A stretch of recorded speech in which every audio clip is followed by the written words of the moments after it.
Hello all, welcome to the fifth session of this NPTEL discussion series for data, for data structures and algorithms using Python, for programming data structures and algorithms using Python. For now, I've kept this tab on mute because I mean, of course, I've mentioned it even before that I just want to avoid the ding ding ding sound, and also this, since this goes on YouTube, sometimes what happens is that thing is a lot louder than what I say. So if you want to listen to me, you'll keep the volume at a certain level, but at that level that ding ding sound will be too loud.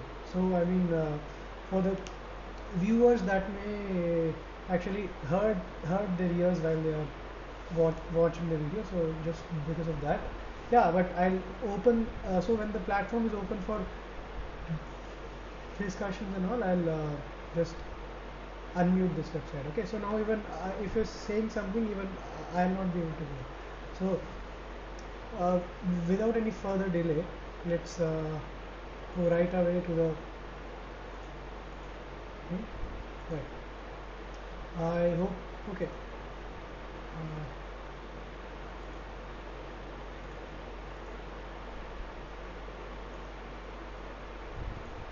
So one thing, I have changed my device, so, and also my microphone input. So can you please let me know if the voice is clear? I mean, you are able to hear what I'm saying. Just give a thumbs up or so if audio does not have any hissing sound in the background, etc., etc.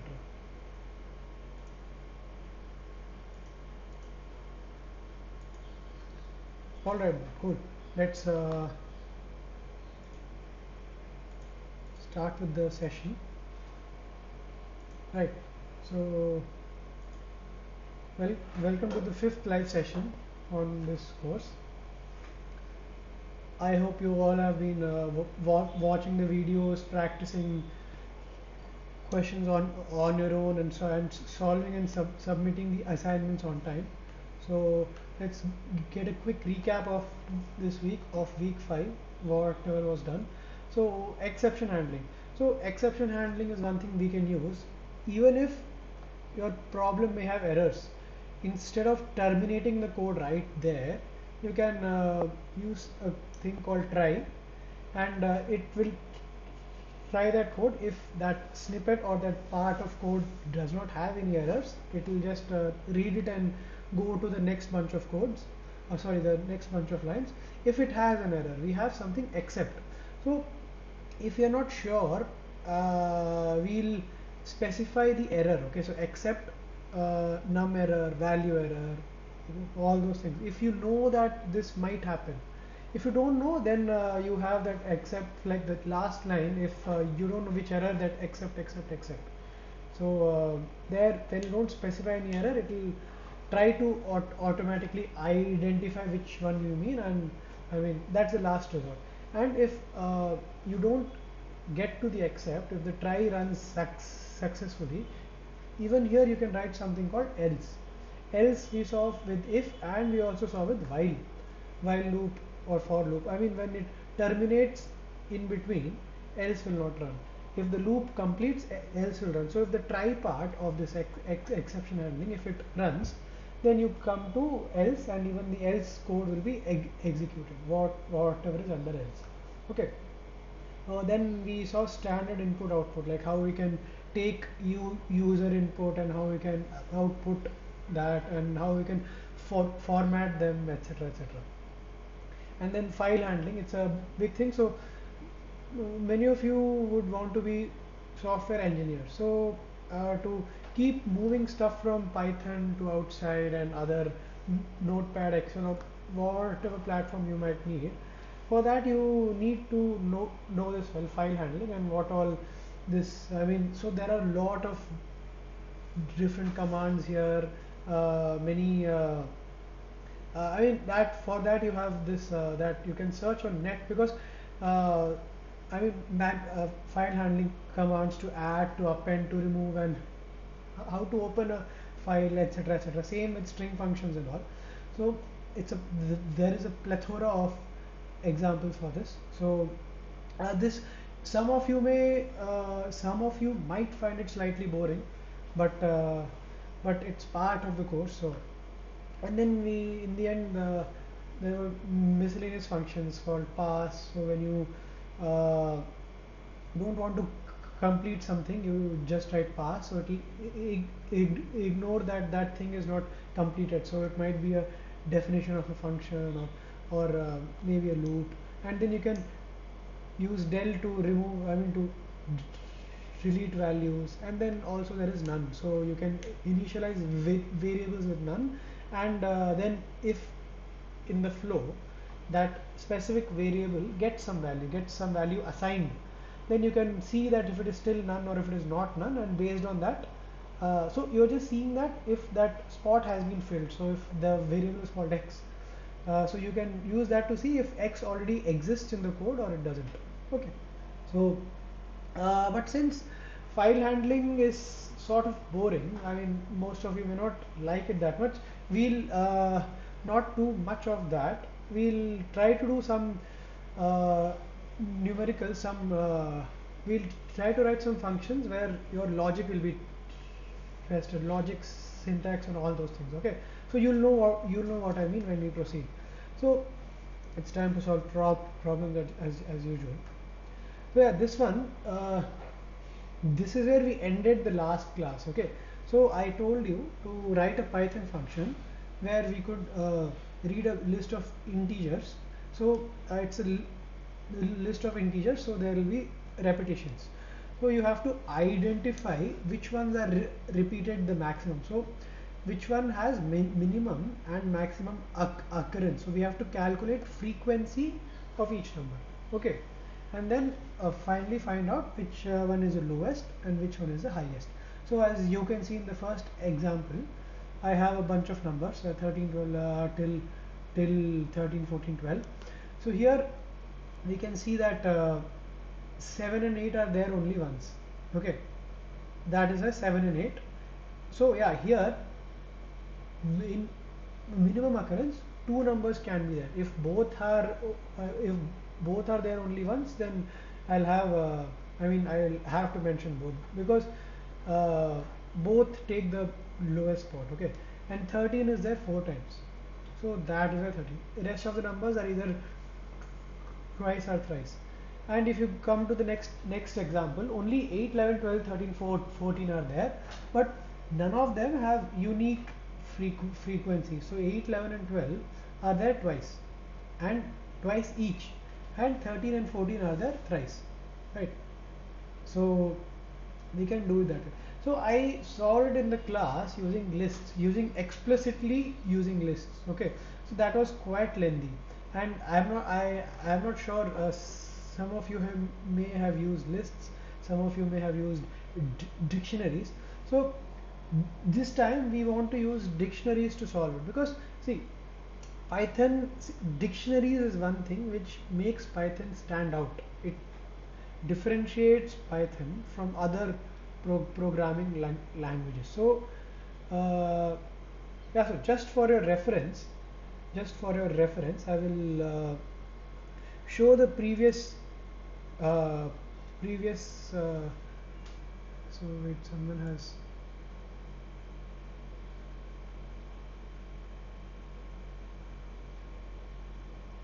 Gaurav, I'm still on task 1 slide. Hope you can see.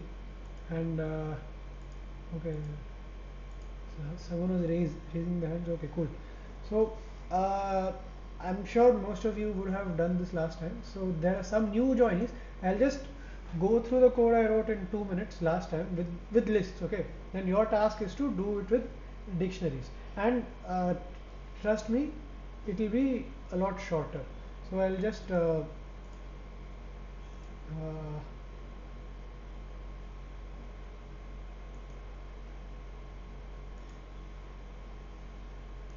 I hope you can wait. I'll just zoom in a little.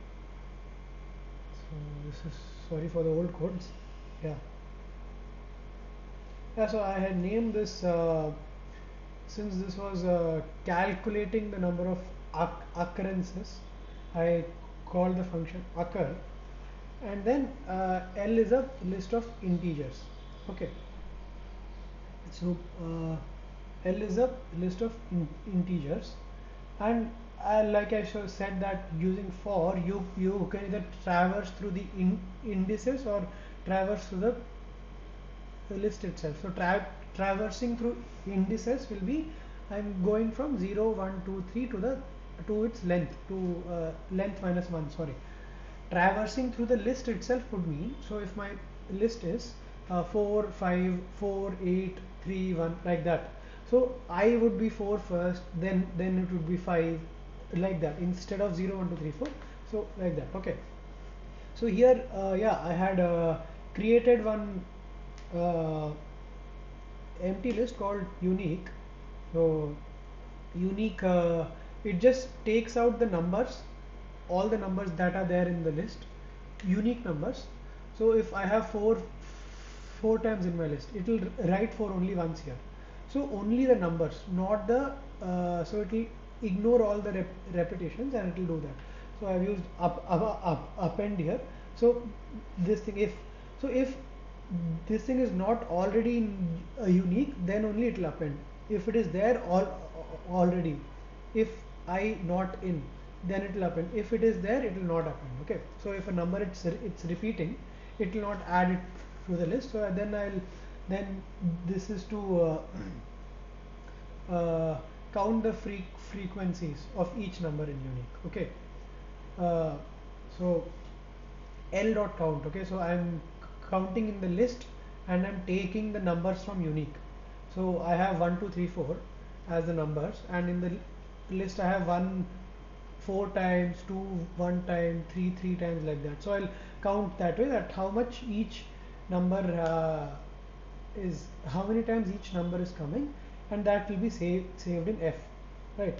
So so that will be temporarily saved in F, and frequency is one more empty list where I'll append, where I'll add all the frequency. So for the current element, frequency will be F for the current element. Okay, make sure, I mean, keep that in mind. And F min and F max, so lowest and highest values of frequencies I found, and then I found which number in this list, I just found which number has the highest which is the highest number, which is the lowest number. And one more thing there was, that if 8 and 7, let's say, in the list, both are both are there only once, so lowest, but 8 is coming before 7, I don't want to print it like that. I want 7 first, then 8. So that is why I have used the sort, so to print those two separate ones in ascending order. Okay, so, and I have returned mindex and maxdex. So this thing, I mean, it's quite straightforward. So you might see I have had to define a uh, lot of new variables here called unique, frequency, f max, f min, mindex, maxdex, all those things. So, and the code is also quite lengthy.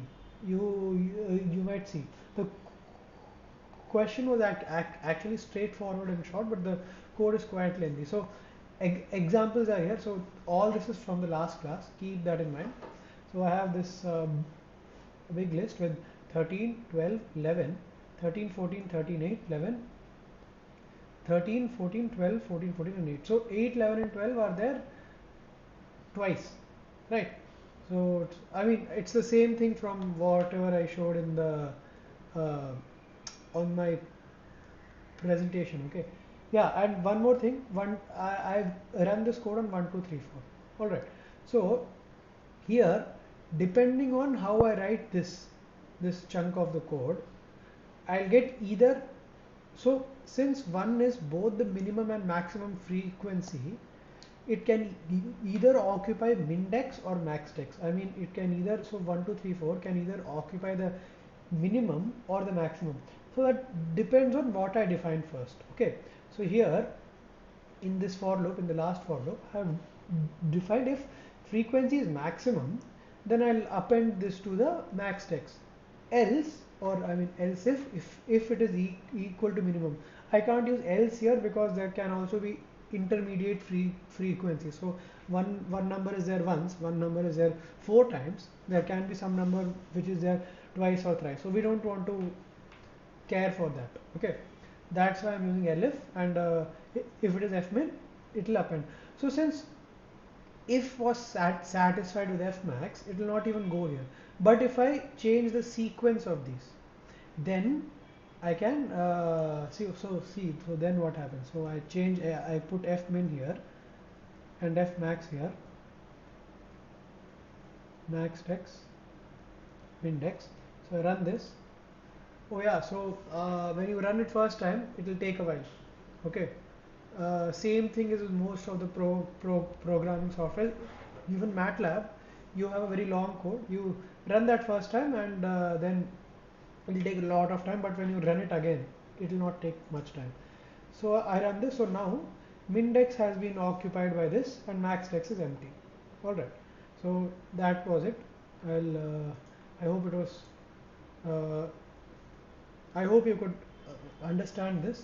So now I'll quickly go back to this presentation. Yeah, so now you have to use dictionaries. Okay, so that's your task, and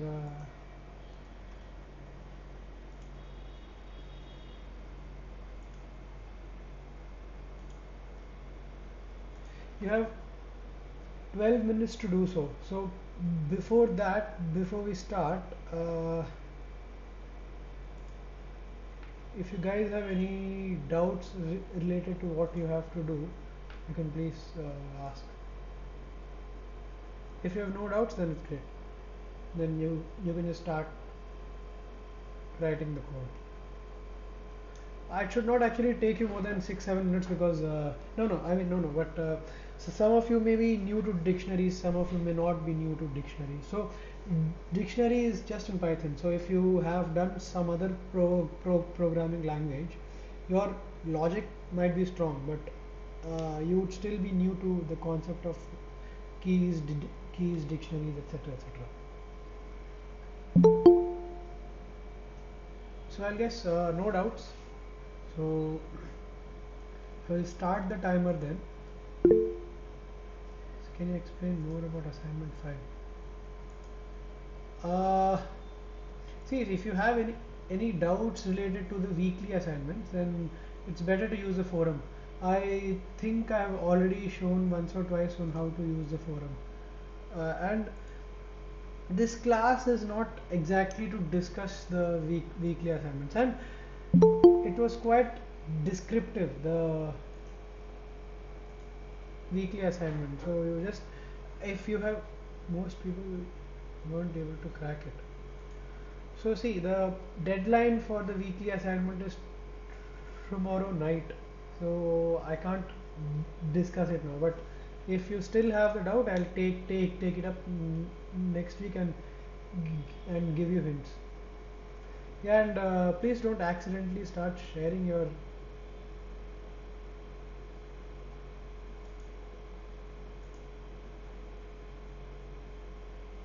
sharing your screens. Okay, and try it just so file handling and string functions part in the weekly lectures, that if you are clear with that, you can easily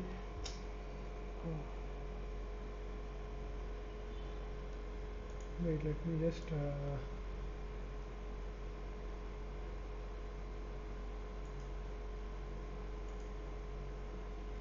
so mad lover Bala, please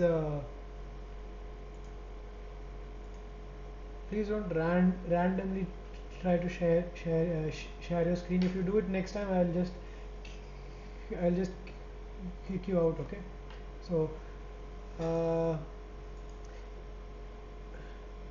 I'll address to your doubt in a while. Let's just begin this. Okay, I'll start the timer. and you guys can just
so you can see input and output.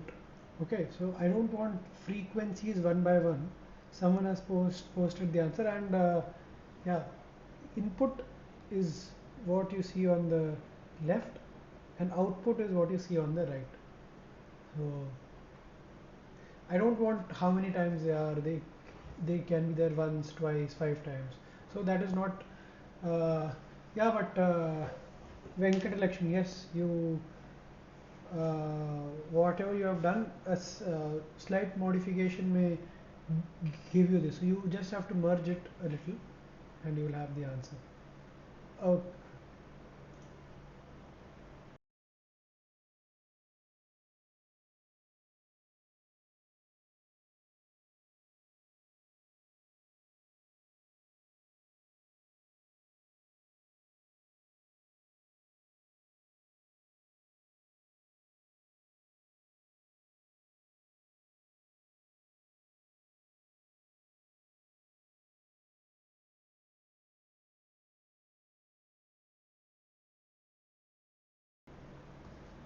so once more, I'll tell you. So forum, there are even your fellow co-participants, co-students can answer.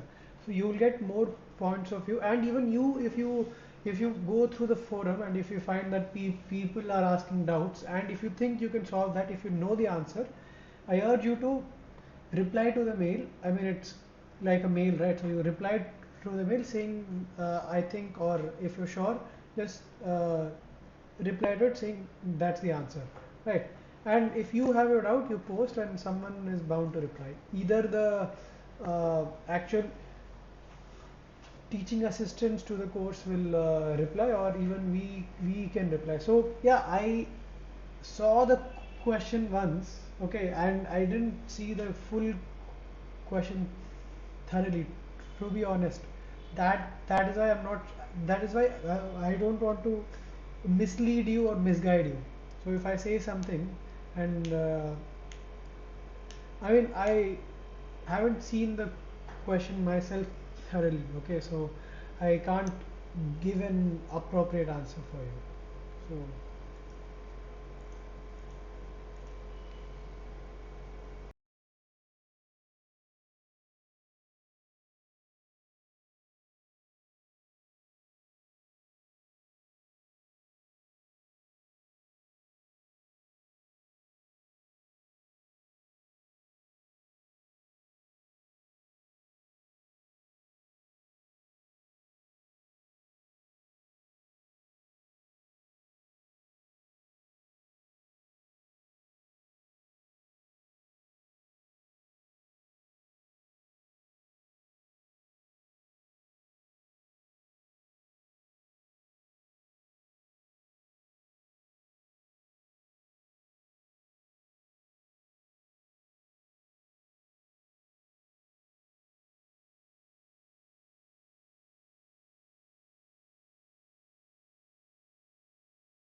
Yeah, so time's up.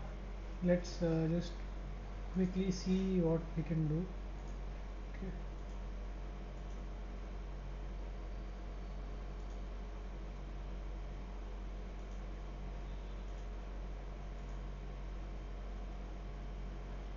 All right.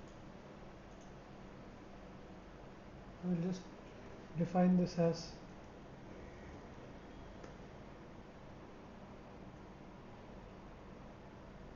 and let's say int list is what I input. Instead of this, I'll make it shorter. It's just L is fine. So yes, sometimes Google Colab will automatically, yeah, sometimes Google Colab will automatically indent it for you. Sometimes it will not. So just make sure of that. Okay. So now it didn't. Normally it does, but now it didn't. So I can just hit a tab or one space. So one space or one tab space. So tab means three spaces, right? Or two here. Okay. Sorry. So yeah. So since I said we'll use dictionaries for this, I'll start it by defining a dictionary, right? So I'm calling it a frequency dictionary, frecdict, and I'm initializing it to be empty. So I hope you remember square brackets, lists, curly braces, dictionaries, round brackets, tuples. Okay, tuples, tuples, whatever. Right. So now I'll start. So now I'll go through the my list. Okay, for a minute.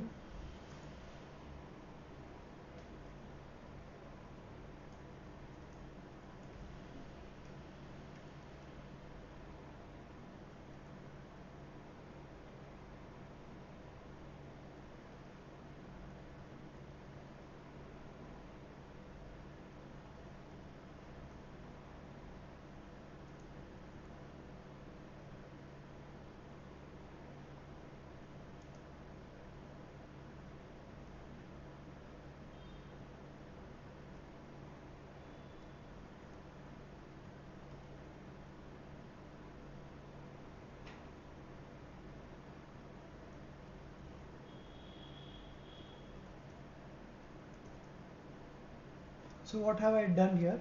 I'm traversing L, okay, for nominal, and if I hit a number, that will be added as a key to my dictionary, and its value will be so dictionaries have keys and values, right? So if the number in this list is present as a key, then I'll so then that key's frequency will increase. Okay, so if it is there already and I'm hitting it again, then that means it is there more than once. So how many ever times? So so each time I encounter that number, the key value, sorry, the value, not the key value, the value will go up by one. Okay, so if there is 4 4 4, so first time I hit 4, when I hit it first time, it will be part of else, because then I start with an empty dictionary, right? So this if will be not satisfied because num is not there, it's empty, right? So it will go to else. So if it is not there, it will create a key with that number and assign it value 1, and when it will come, and then when it will encounter it again, it is its second or third occurrence. Each time it will just keep increasing it by 1. Okay, so now let's exit the for loop, right? So loop exits and all, you surely know, because when you stop indenting, it will exit the loop. Okay, so now I have minimum and maximum frequencies each. Okay, so like I said, keys store the numbers and their values store the frequencies. So to get the minimum frequency, I'll just take the value, right?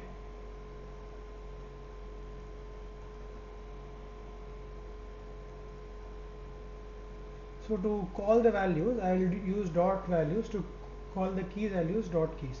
Same I do with max, right? I want both min and max, right? So I'll change this to max and max. So these min and max, these two are inbuilt in Python. Okay, so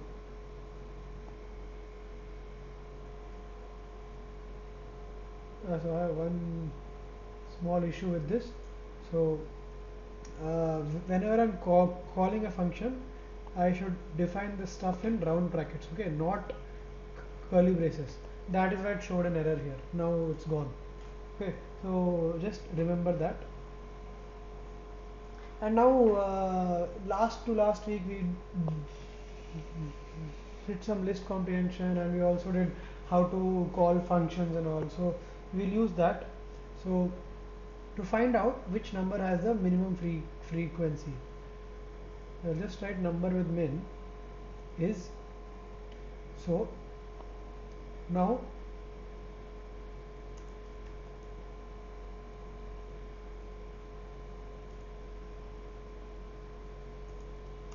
so instead of I am using frequency.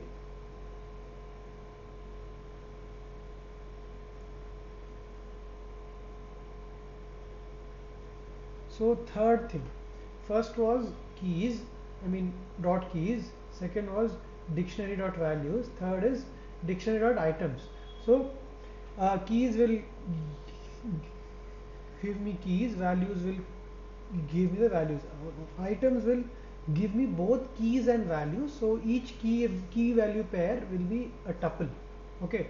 So an item, a whole item in the dictionary. That is what it means. Items. Okay. Items. If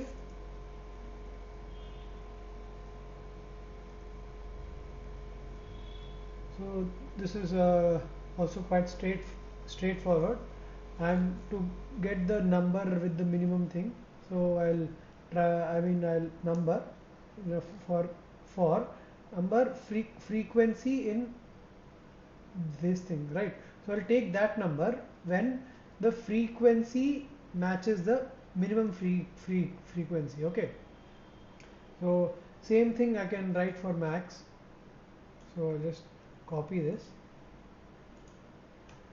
paste this in the next line, and I'll go here, just make the necessary changes.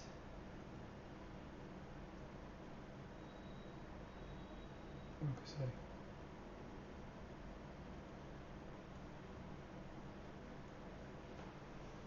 Right. So whenever in the items, whenever so nums comma frequency, so key comma value. Okay, so whenever the value, that is frequency, matches the minimum one, then the key will be stored in num, right? So then this num is the key, and which in place is stored here. And since this is like a list, it will keep on appending if I need it to do that. Okay, and then I'll finally return. So I'll just say I can make a list like this, and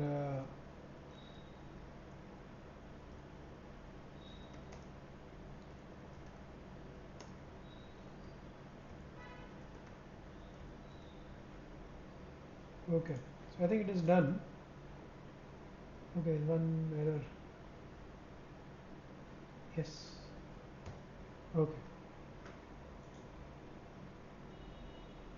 So now you see this is quite short as compared to this long code, and I didn't have to define a lot of things. So that is how and why dictionaries are useful. So I will this part is quite big anyway. So let's just try out if it runs or not. Of course, because if it doesn't run, then what's the, so yeah, I can also write this running of the code here here itself. So since I've mentioned return, that means I've exited def. Okay, and also one more way to do that is just leave no space. Okay, so I'll write something, I'll take a list, or I'll take the same list, because why not. I'll take this big list.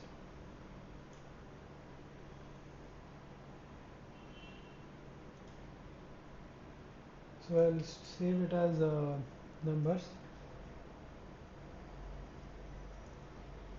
Okay, then I'll so I am okay, let's do this first, then we'll do that. So here, now that I have removed the square brackets, it is no longer a list. I am just returning two values separately. So if square brackets were there, that means I am returning one list. Now I am returning two values. Then it was one list with two values, or with two elements. Now it is just two values. Okay. So two inputs means true output. Sorry. Here, so since I have true outputs, let's say lowest frequency, comma highest frequency is equal to. So you know that we can define or initialize two variables at once, right? So, and I think this was called occur to. Wait, yeah, my function was called occur to, and I'll take in numbers. Okay, and I'll also do this now. So let's make it more neat. So we had formatting and standard input output. So why not use that here, right?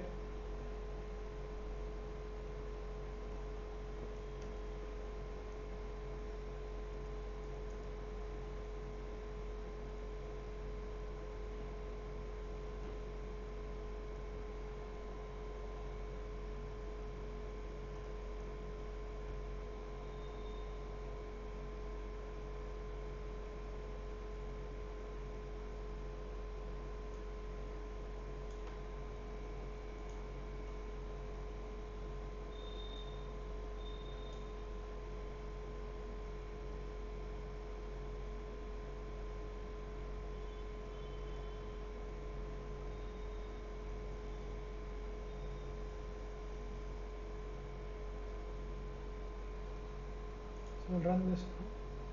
So we can see that it says numbers with lowest frequencies 12, 11, 8, and numbers with highest frequency is 13, 14. Yeah, so now we just sort this in place. Okay, so since 12 is less than, sorry, more than 11 and 8, so we can just use dot sort. So I hope you know the difference. I hope you remember the difference between dot sort and sorted. Okay.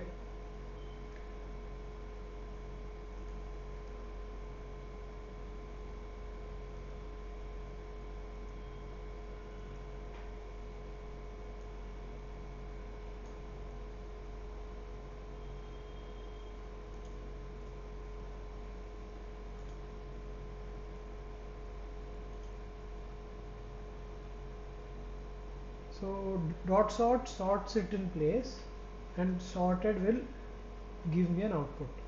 Okay. So I hope this was clear. So we'll quickly move on to the next one. Right, I'll stop. So before I stop sharing, any doubts, anyone, or it's all clear? Yeah, please, Gaurav.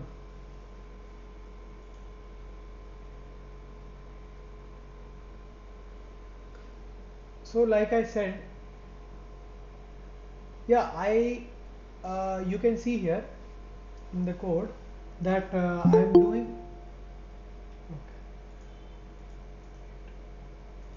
yeah, you can see in the code I have num for num comma frequency. Okay, so I need to use both the keys and the values. So values will determine, so the value of the key will determine which key has the lowest or the highest frequency, since that is what I'm comparing, and then I'll return the key. Okay, so that is why I did dot items to read both, and not just values or keys. I mean, not read them individually, just to read them both. I hope I was able to answer your doubt. So now we'll okay. Huh.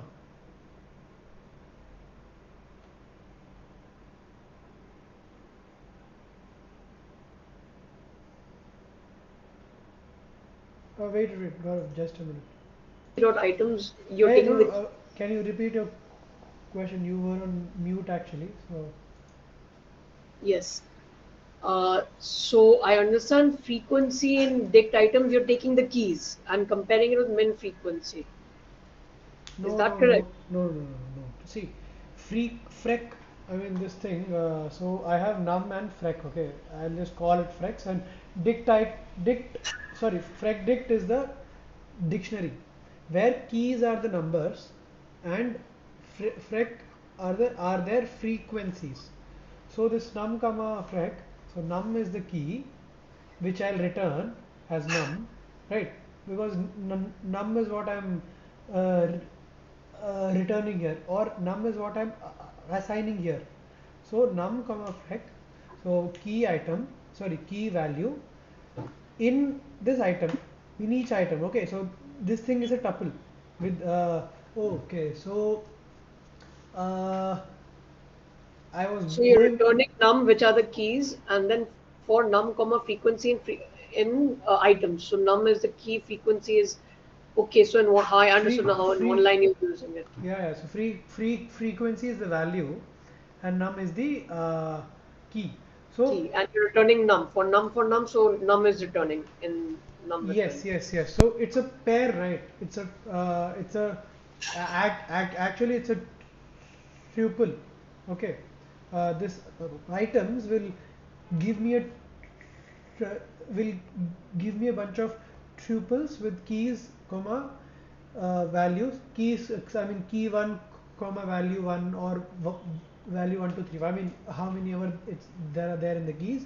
Then key 2, comma, its values, key 3, comma, its value. So it will basically give me tuples. So that is why in this we know for sure that one key has only one value, because it can't have multiple frequencies, right? Free, free, frequency is only one, two, three, four, or I mean how much ever. So Understood. Now I understood. okay, cool. Anyone else has any doubts, or we'll just move on to the next question? Next question will help you get your concepts in dictionaries better. I mean, hopefully. So without any further delay, I'll yeah. So yeah, so like I said, dictionaries, you have dot keys, dot values, and dot items. They are, and mind it please that all this, I mean it's small k, small v, and small just small I. So keys will give me a list of keys, values will give me the list of values, and items will give me a list with keys and values as tuples. Okay.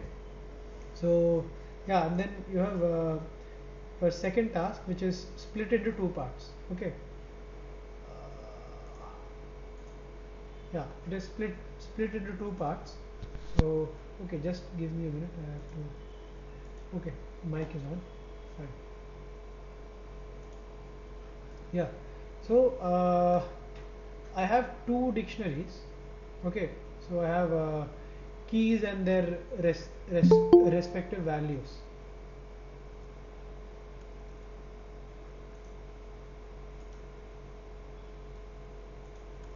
So I have the keys and their respective values, and so both of them may have some keys that are same. Okay, so I'll show you an example of the thing, then you can do it. So both of them will have some keys that are repeating, okay, same. So I want to merge it in a way that values that are numbers, they get added. 1, that is 2a. 2b is that printed side by side, so it will be more clear when you see this example.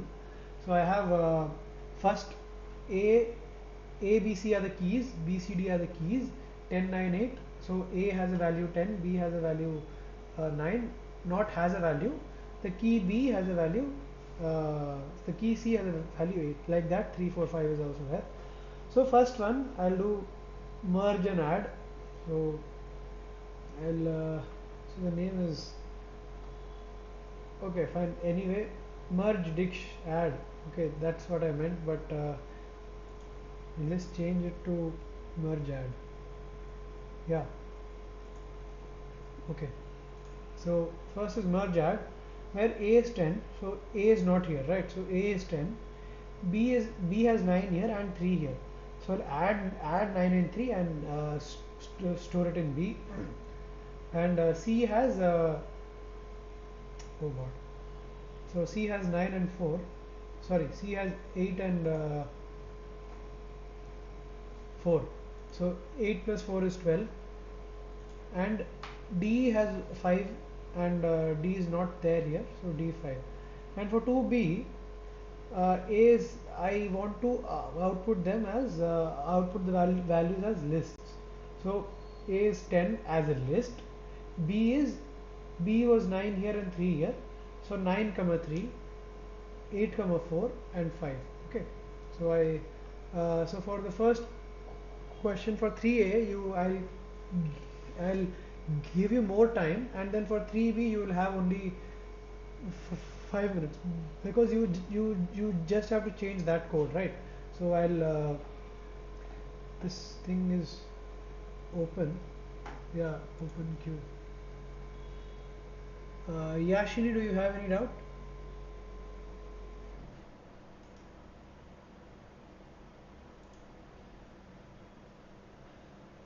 Yashini, do you have any doubt? Okay, so 12 minutes, I'll start the timer.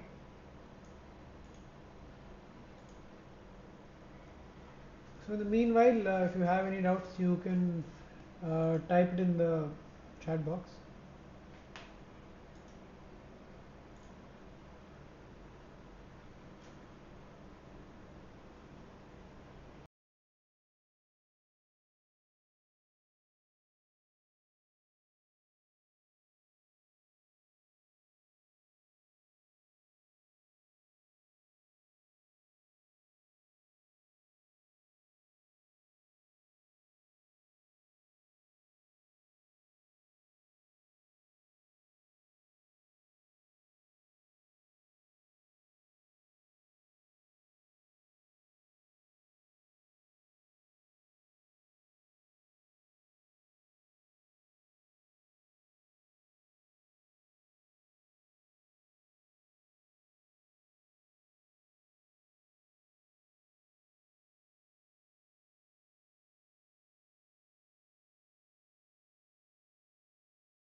haven't raised their hands. Okay, anyway.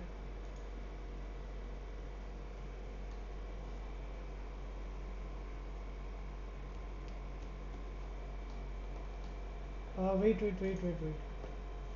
Yeah. Now ask. Sir, what is the meaning of 3A written in the task screen? Below the task, sorry. Oh, I think you joined late. So I explained.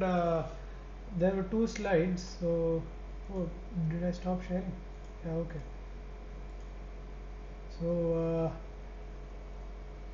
see, I have to merge, or I'll just show it here.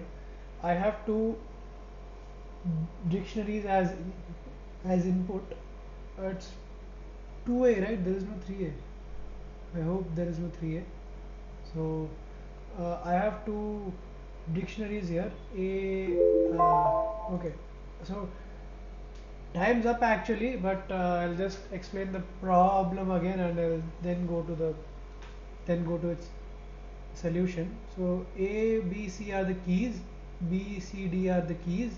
So my function is called merge add, and these two are the inputs. So wherever I see matching keys, so B is here and here in both the dictionaries. C is also there. So whatever values are there for the corresponding keys, I'll just add them and store them in that key. So now A is 10 because A is not here. B has 9 and 3 here, so 12. C has 8 and 4 here, so again 12. D has 5, right? That is 2A. Same merge thing, you can also do it like that. Instead of adding the values like this, I am just writing them separately in a list. Okay, so instead of writing 12, which is 9 plus 3, I am just writing 9 comma 3. That is part 2. For if you have done this, it should not take much time for this. So uh, yeah, so I'll just I had given you 12 minutes to do it, so now I'll start doing it. Okay, right. So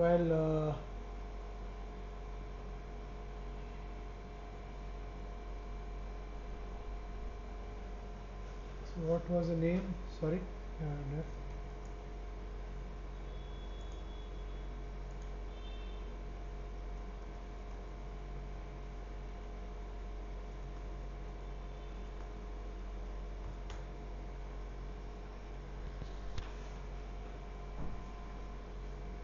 so I'll refine the merged dictionary in the beginning, so I'll call it merged dict. It will be of course empty. Then I'll keep on adding whatever there is. So key. So I'm scanning the first dictionary for the keys in D1. So I'm just looking at the keys. Yeah, writing for key here will not mean I'm just looking at the key. Okay, key is just the name of the variable here. To make it more convenient, I've called it key because that's what I'll be doing. So in the next few lines, you'll see that that's what I'm doing. Okay, so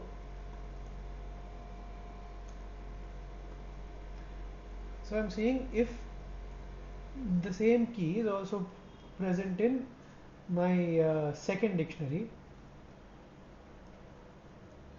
then I'll append it.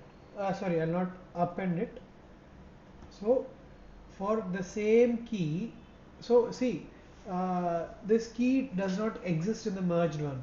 So me writing this, it says that it's not there. So I'm initializing and saying that this key, this specific key, is now there in the merged one. And what I'll do is I'll just add them. Okay, basic thing. So D1, this key plus.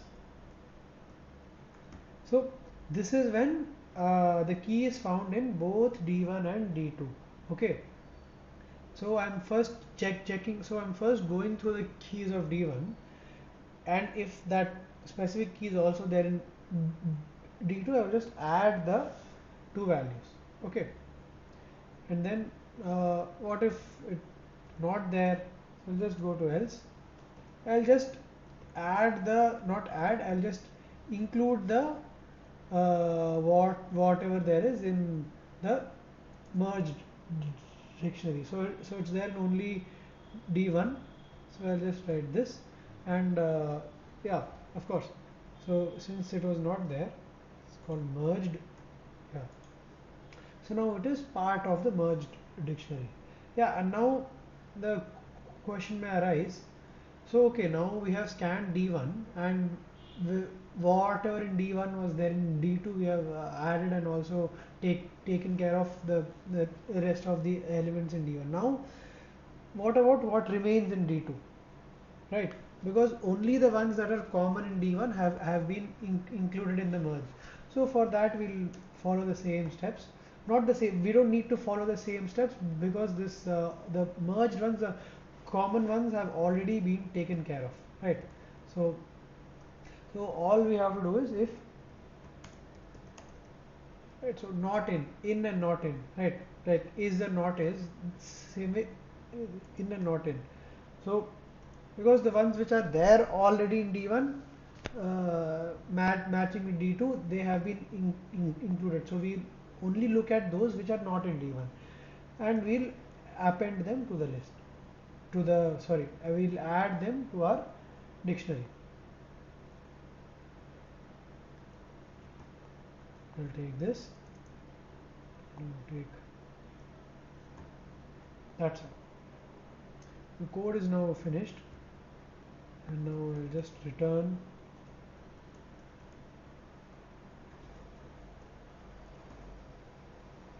Right, this is fine. And why run two snippets when I can write the example here itself?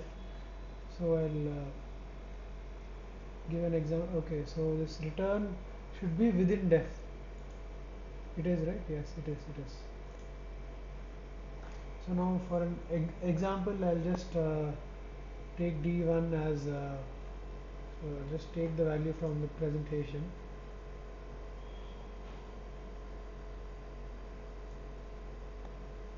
Sometimes it doesn't let me copy, so yeah, it's not letting me copy, so I'll have to manually type it out. It will take a while, but so key 1 its value, key 2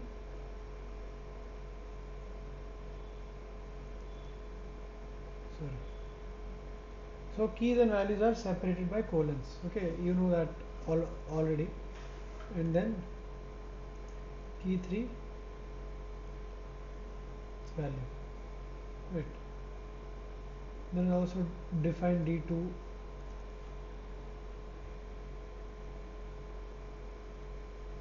So it was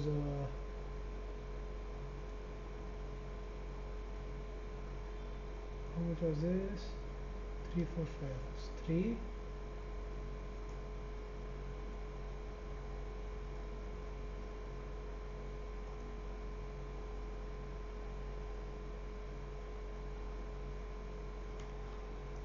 Now I'll just call the function. Now that I have defined both of them, I'll call it merged equal to, so this was called merge add, right? Yes.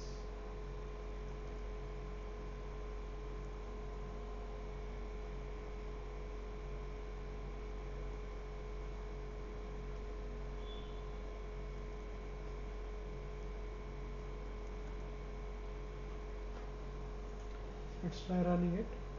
Now I can see the same output 10, 12, 12 and 5. So let's slightly change the input. I'll make it 20 and see what happens. Nothing much because A is not there here, right? I'll make it -1. So now 9 plus -1 is 8. Okay, so if I make this A here, then what happens? So A is now 25, B is 8, and C is 12. Okay, so that's all there is with the code. If you have any doubts, you can feel free to ask now. Okay, someone does do something in chat. Oh yeah, thanks. Uh, thanks Gaurav. I could have just come here and copied it. Uh, anyway, Am I audible? yeah. I don't have a doubt with the code, but I have one request. Imagine if you did merge at D2 comma T1, then the entire list would have been in reverse, right? So let's say B, C, A example. Let's just try it out then, right? Yeah, the list would be in reverse because I'm reading. So see, uh, I understand that would be in reverse. My request is after that, can we sort merged it in place based on keys? yeah, sure. The you can sort the values, right? Keys. Oh, based on the keys. Yeah, of course you can sort. So since the keys If are you wouldn't mind, if you could sortable, show it later, because I have no doubts with the code otherwise. yeah, okay then, cool. I'll just once you're done with the second part, it's just one line that so sorting can be done in many ways. So normally when you sort, it will sort in ascending order if you have numbers, and if you have strings, if you have characters, it will sort in the lexicographic. I mean in the alphabetical order. So yeah, and there also sorting it's by automatically it takes the length of the strings and it also sorts them in that way. So you can mention sort by what? Sort using keys, sort by length, ascending, descending and whatnot. So I'll get back to you in that regard. So let's just quickly go to the next one. That is please show the beginning of the code. Okay, I'm sorry. Uh, yeah. Oh yeah, since I have zoomed it and I think this is better. So like I said, so if I change the order of this, so if I first scan D2 then D1, then my things in D2 will get printed first, sorry, will get added to the merge dig first and then D1. Okay, so uh, yeah, so that is one thing you can do. Yeah, since only you all you have to do is change one or two lines instead of giving 5 minutes, I'll just give you 3 minutes. Okay, so it's the logic that counts, right? Not the uh, so Sir, I have a simple doubt, sir. Can we provide one for loop within another for loop, sir? I yeah, am of getting course, yeah, you some can. doubts, sir. I have written a program, but it is not a final one. Can you make any change, sir? I see. I can't debug your code now because even That other means now I am people are asking uh, there in the class. one for loop here for key in D1. Can I write for key in D2 instead of if? Yeah, why not? Whether that type of logic works or not? So here, that type of logic, yeah, you can do that. You can do that. So here so that you'll have to write a few more extra lines that way. So for key in D1, so you are at the First, first when key of both D. keys are equal, the values Yeah. are added. Yeah, Eg- eh, I am not able to guess exactly. completely, but So see, if key in D1, yes, sir. it will scan, sorry, D2, right? It will scan D2, and if that specific key is there, it will Yes, sir. identify. So that is a lot faster than doing for and then using if. So that for becomes uh, unnecessary over there. Yeah, there are some places where you definitely need to nest fors, like you have a two-dimensional array and all those things.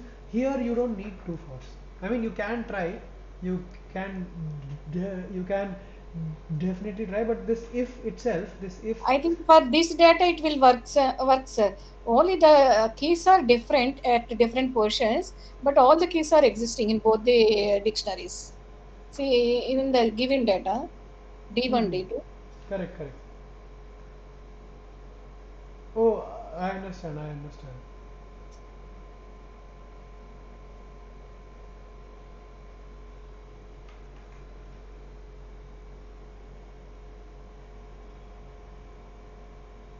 Okay, so the next part of this would make things slightly more clear, because you'll see.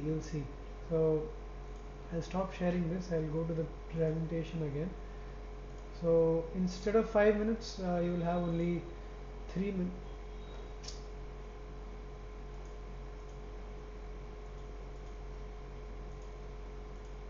This is not letting me share. Okay, it's okay. I'll share the entire screen and then yeah. So now instead of adding, you just have to input them in a list and then append to that list. Okay, so I've told you what to do now. I mean, so just one line extra and one change. That's all. So instead of 5 minutes, only 3 minutes is what I'll give you, and I will start the timer also.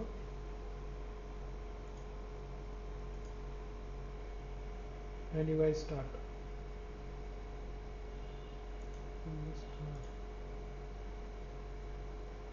Oh, sorry.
So time's up.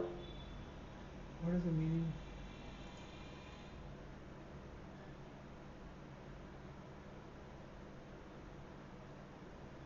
See, you don't append keys. You you don't append lists. You only append values. Gaurav Chakraborty. You can extend the list with a list, but if you want to add one value, you have to use append in just the value, not in square brackets, in round brackets. So I'll just show you what all changes you have to make in this code.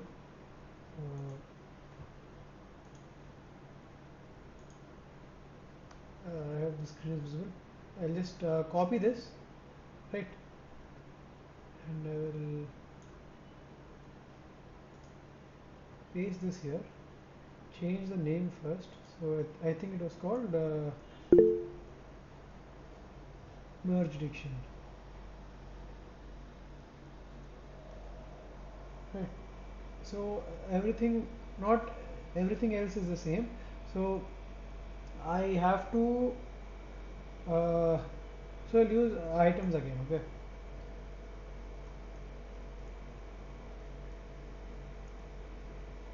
So of course.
So what all changes am I making here?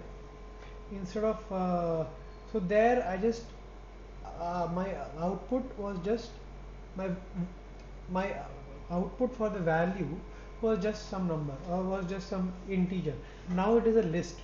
So I'm saying, so I'll read it like this, and I'll change the value data type to list, since I've added the square bracket here. Okay, so I'm first changing the value data type, and then next I'm going to okay, just a minute.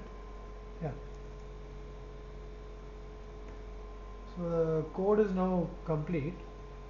So then, so this is I've done D1 first. Okay, so I've scanned through D1 and I've copied D1 fully in this thing, in my merge dict, and I've changed the data type of the value or the values to lists using the square brackets. Okay, now I'll scan D2. So same with so I'm so key comma value in D1 item. So like I said, items is a tuple, key comma value. So since I've written key first here, so key belongs to keys. I mean, so key will scan through the keys, and value will scan through the respective or the corresponding values. Okay, so key comma value, that is what it means. Then fine. So that is how the scanning takes place, the for loop. in the for loop. Similarly, I do the same thing with D2, but now instead of directly adding them to the list, I'll first check if that key already exists in merged it. So if key in merged it, that I'm checking, if it is there, then I'll just append the value. Okay, so for that key value, append whatever value is at that specific key in D2 to merged it. Okay, else I'll add it separately, like I was adding. Okay, so let's run this again. Let's run. Okay, so yeah, I've called the wrong function here. Sorry. Yeah, so it's called merge diction. Right. Okay, so I'll run this. So now, as we expected, uh, 29. Yeah, so A is now at the end. Okay, you'll know A is at the end because A is at the end here. Okay, so it's being this append function is happening at the end here. So that is why A has been moved to the end. Okay, so if I change this to D, A will come back in the front, B is still in the front. Okay, so I think there is some error here. We'll rectify that. So for now, just let A be 5. So if I close it and run it again, it will take time to run. I mean, if I change it to A to D, if I close this and run it again, then it will show me, it will show properly. Because of the cache that is stored inside, it's sometimes it gives wrong output. Okay, sometimes. So you don't need to question your skills. I mean, most of the time the output will be correct. Sometimes when you feel that your code is right, but the output is not what you expected, just close it and run it again. So that way it will clear all the saved data, then it will run it afresh. So like we expected, so B is 1 and 9, so minus 1 comma 9, and yeah, this D2 1. Oh, okay, so my bad. Nothing was actually wrong here. I had called D2 first and then D1. Okay, so apologies for that. So yeah, so now A is at the beginning, B is 9 comma minus 1 as a list, C is 8 comma 4, and D is 5. Okay, so if I change it to A, then A will still be at the beginning. Hopefully it is 20 comma 5, 9 comma minus 1, and 8 comma 4. Okay, so any doubts here in this? Sir, what is the application of this one, sir? Where you need the value of the first one and second one. Value of the first one and second one What as is the real-time application I am asking? real time application as no, what do you mean value of the first one and second one? Ah, yes, sir, that I am asking. No, I'm Here, asking what do you exactly mean by value of first one and value of second. So real time application of you are diction. making that is a listener, sir. First value and second value. Oh, that no, that was just for your practice. No, but that has more application than the sum that I've showed here. So first code had the sum, right? This one actually has more application. So let's see. How do I put it? Okay, so there is a bunch of subjects, and there is a bunch of students, and all students are not. I mean, need not take all the subjects there. So each student will have, let's say, one student is a dictionary where keys are the subjects and the values are the marks. So when you want to consolidate the data, when you want to merge them. So since keys are the subjects and not all students have taken all the subjects, right? So whenever they will coincide, the values will get piled up. I mean, like one after the other. So we can beautify and modify the code in a way that even the name can be Like displayed. for each subject, we are getting the like student marks in a list, Yeah, maybe. like that. So let's say I have English, Hindi, maths, and chemistry. So only 2 out of 10 people I have taken chemistry, and 6 people are doing English, 7 are doing Hindi. So like that. So you've seen Venn diagrams and all, right? Intersection and all that. So this thing actually gives you the intersection of two data. So that way I can choose to add them to, let's say, find the total score in the class, add, and also I can take out an average there itself, count how many numbers are there, then divide it by that. So that's up to me. Yes, Okay. sir. Yes, sir. uh, so everything is applications. I can't, I mean, sometimes I'll not be able to come with one on top of my head. So but okay, I'll quickly go to the next topic I was meaning to cover. This is next one would be new for most of you. Okay, I'm not sure of all. So, oh, I wanted to do this because it would help in task 3, but now I'm seeing that there is. Okay, so let's say, I mean, this will be homework for you. Okay, I'll just show this lambda. So lambda, you may have done function definitions with def, right? So, but what if you want to define a function on spot, like then and there? Then what will you do? So for that we have something called lambda. So just give me a minute. Yeah. So lambda helps us define functions then and there.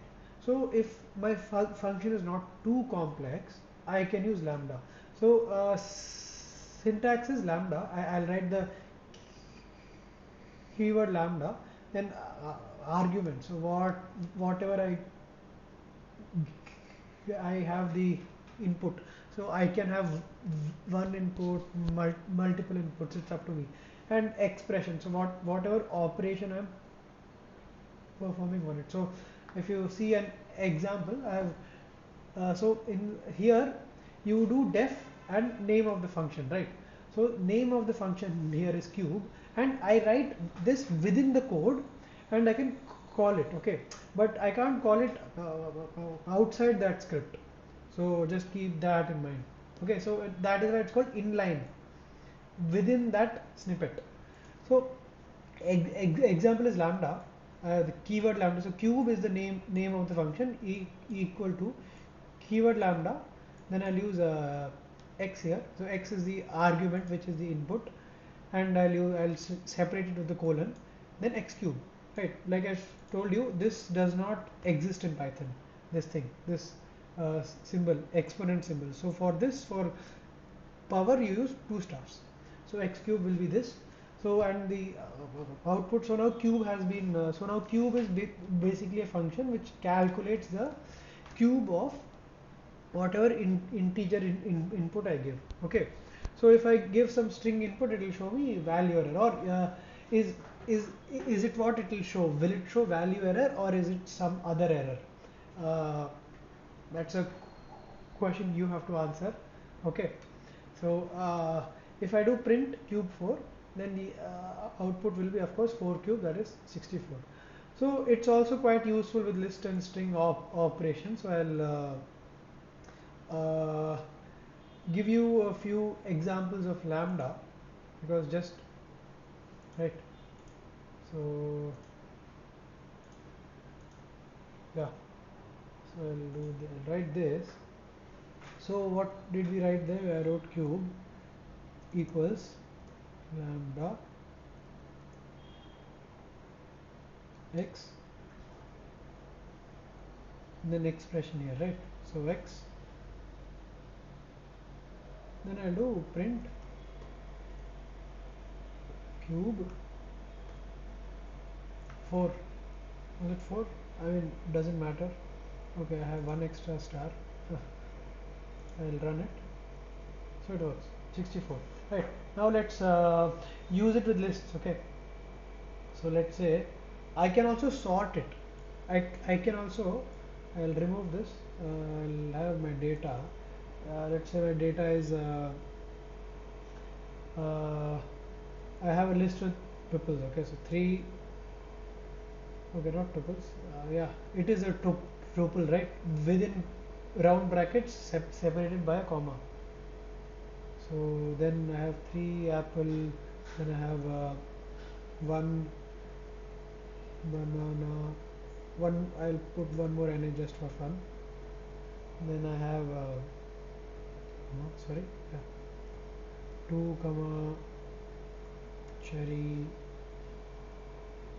Right. So this I have defined. I'll go to the next line. I want to sort it in a way. Okay. So sorted. So I'll call it sorted data. Because why not? So so sorted and L sort again. I'll not be telling the difference. Sorted.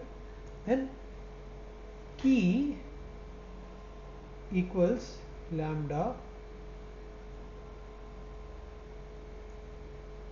So key is what I'm actually sorting here. So data comma key is what I'm sorting here.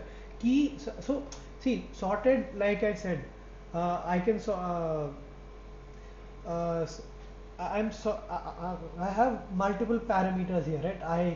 I have 3, 1, 2. I have apple, banana and cherry. So I can either sort with this or with this. So I have to mention what I'm sorting with, right? So that is why I've given that parameter name key. And what is key? Key is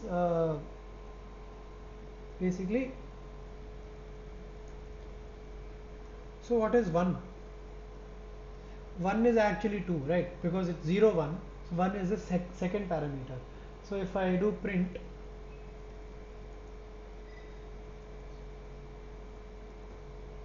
what should come? So it has sorted according to this value, okay? Not with the first value. So this is 0, this is 1. So if the audio is on, okay? So uh, this is 0, it is 1, 0, 1, 0. So positioning within that tuple, okay? So since A comes first, then B comes and C comes. So in a dictionary, we'll have apple first, banana, then cherry. So what if I change this to 0? Now it will sort with 3 to 1. Okay. So you see this. So 1 is first now. So one banana is first now. 2 cherry is second, and 3 apple is third. So I can also use this to, let's say I have short and long words, right? So I can skim data, right? Filter out data. So I have apple, then I have banana, then I have another fruit, fig, then I have watermelon, cherry. So another fruit is dates, right? Okay, wait.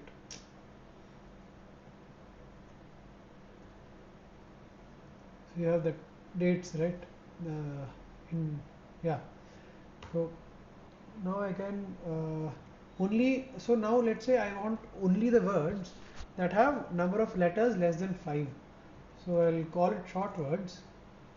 So apple has how many letters? 5. Less than or equal to 5. Okay, I can also make it strictly less than. It's up to me. Here I'll do less than or equal to. So apple has 5. It passes. Banana has 6. Right? Fails. Passes. Fails. Cherry has also 6. Fails and passes. So you can do. So I want to input it as a list. So you know that, right? How we can change the type of variables. So int brackets, string brackets, list brackets. Whatever you mention inside the bracket should be meaningful. So I'll use this filter. So now I have to so x is the argument, this is the condition. Okay, so if length is less than or equal to 5, then words. Okay, because words was the thing, right? So so this is the output as well. So because argument is basically the output. So it will scan here. So in it will find each length. Okay, it will find each length. So and if this passes, it will store. So filter I'm using to filter out the ones which are greater than 5. Okay, so I'll just run this. Sorry, I also have to print, right?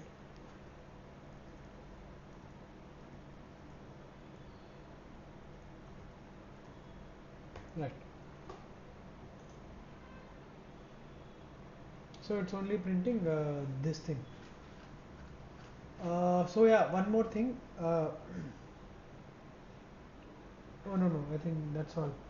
So yes, that is all. And now we'll. Oh, we have. I'll explain you the next problem. You can try it, and then if needed, next class we'll start with that very quickly, because I introduced you to lambda here because you might need it in the next problem. That's why. Sir, a small doubt, sir.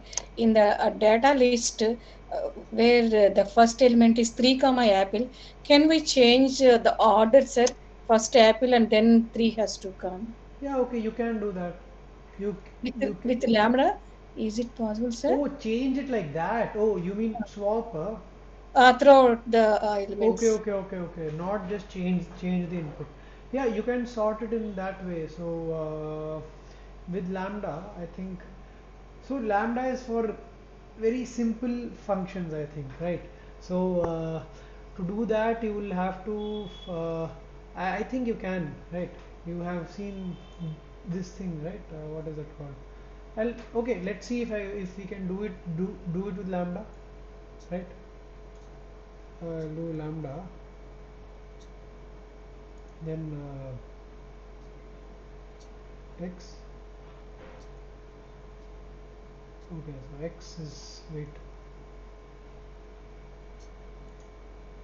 So data is here. So no, for this we don't even need lambda, right? We just start the loop, and we don't need lambda for this. So we use lambda when we want to make it shorter. To swap, I'll just run through the list, and for each element, I'll just do this. No, I mean this. Sir, is there any swap built-in function, sir, for the list? There is this thing, right?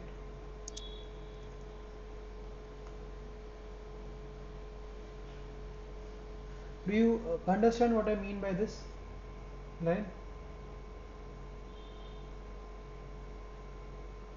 So basically here in this part x0 is 3, x1 is apple. So when I write it like this, it will swap.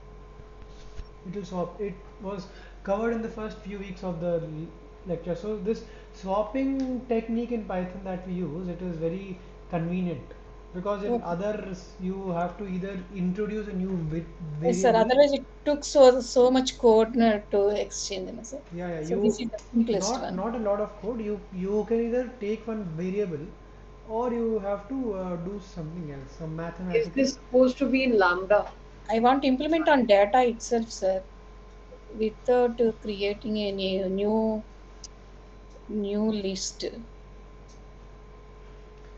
There itself. That I'm not sure. I'll find out and get back to you. And meanwhile, even you try to find out on your own. If you get the answer, please share it with us in the next class. So uh, just last Sir, I have a like doubt regarding lambda. Yeah. Can you can you just define it where should we put the parameters and the processing and the return value like that? Like I'll show it in the code itself. yes, sir. So the syntax is output value where you want to store the output. So here it's key and then lambda, right?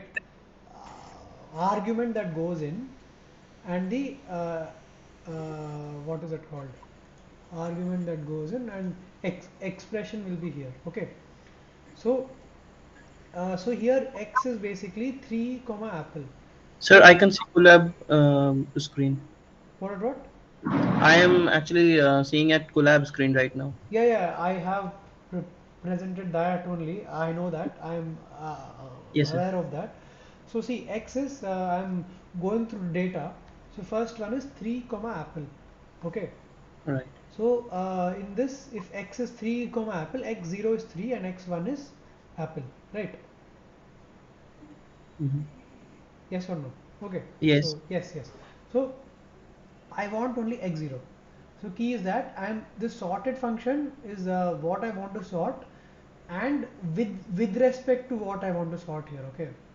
So just to so here I can't explicitly write second element of this. So just to write that just to write I want the first element of each tuple. I mean Mm-hmm. I want to sort the whole list with respect to that. I am calling this because there is a other way would be slightly longer. I mean it would take more than one line to say that I'm sorting I'm with respect to this.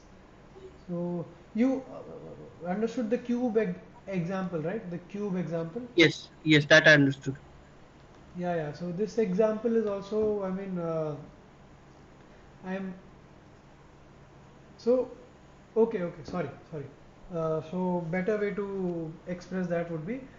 So see, I'm saying sorted here. You know how sorted works. It sorts and it gives me the output, right? So Right. I'm using that on data. It has three items, right? So first Mm-hmm. item is this, second is this, third is this. So when it goes through the items, I want something to say whether it should sort use whether it should compare the first or the zeroth one in each item or the first one. So for that I'm writing this. I mean that key is what. So I'll change the name to. I mean key is not needed. I'll just write. Yes, I can that is write only a what. variable. Yes. Yeah. So I'm just defining a function here saying just use this. Okay. I Mm-hmm. mean if I have the input as x, if I have the input as two things, let's say one comma two, I'm saying use one. That's all I'm Right. saying here. So it it's just saying use the first one to sort, and this thing if I do this it says use the second one to sort. Yes, it will be using value. Yeah, and second in this example I've also used filter. So you know how filter works. Yes, it filter out the Yeah, input. so Array. if you just hover your mouse on this, Yes. haven't even clicked, it will just show Right. what it means, how to use the filter. Okay, so how to use the filter argument. So argument is here, then there is kw args. Okay, leave that.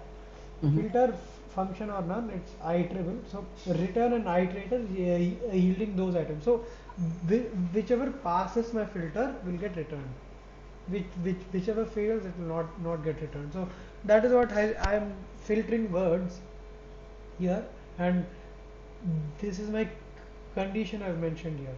So if length of each element, each Yes. string is less than or equal to 5, or if I do strictly less than, then apple will not be there, only fig and Yes. dated. Yeah.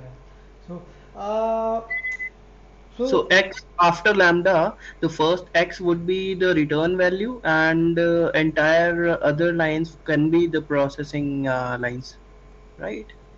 hmm.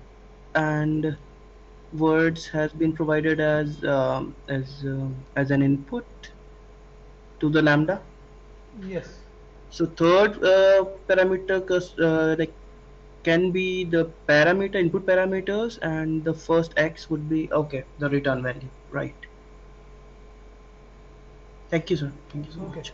And Gaurav, for your doubt, I think it is somewhat clear here. Okay, because in each item of the dictionary, so you have to use lambda here. I mean, you can use lambda here to sort dictionary with keys. Okay, so you have to pass the items as items, and if it is items, first one is key, and second one is what is that called, values, right? So same thing you have to do here.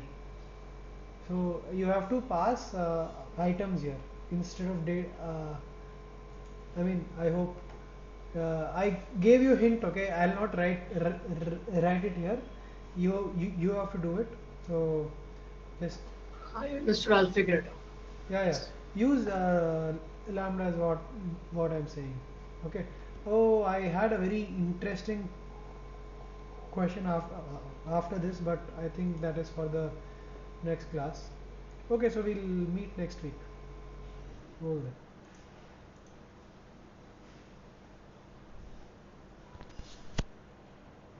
You all can log out now.